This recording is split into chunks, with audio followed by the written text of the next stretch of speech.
নতুন হিন্দি সিরিয়ালের কাজ নিয়ে ব্যস্ত সময় পার করছেন ওপার বাংলার জনপ্রিয় নির্মাতা রাজ চক্রবর্তী। ভারতীয় বিভিন্ন ওটিটি প্ল্যাটফর্মে আসতে চলেছে রাজ পরিচালিত নতুন হিন্দি সিরিয়াল জিদ্দি ইশক।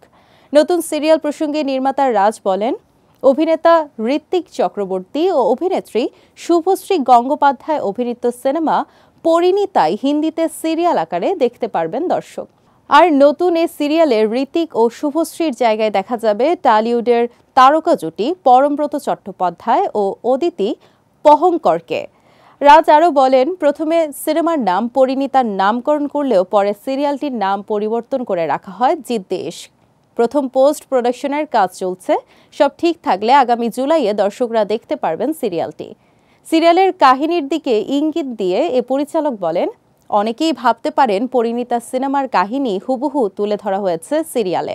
আসলে তা নয়, সিনেমার কাহিনী যেখানে শেষ হয়েছে, সিরিয়ালের গল্প শুরু হয়েছে সেখান থেকেই। তাই দুটি চিত্রনাট্যের মধ্যে কোনো মিল খুঁজে পাবে না দর্শক। হিন্দি ওয়েব সিরিজ নিয়ে ব্যস্ত থাকলেও টলিউডেও চলছে তার সমান তালে কাজ। শোনা যাচ্ছে বাংলায় রাজের জনপ্রিয় ওয়েব সিরিজ আবার প্রলয়ের পরের পর্বের চিত্রনাট্য লেখার কাজও নাকি এরই মধ্যে শুরু করে দিয়েছেন পরিচালক। খবরের সত্যতায় সিল মোহর দিয়েছেন রাজ, জানিয়েছেন চিত্রনাট্য লেখার কাজ শুরু করেছেন। যদিও এই বাংলা সিরিজ এখনও শুটিং ফ্লোরে যেতে বেশ দেরি রয়েছে বলেই শোনা যাচ্ছে।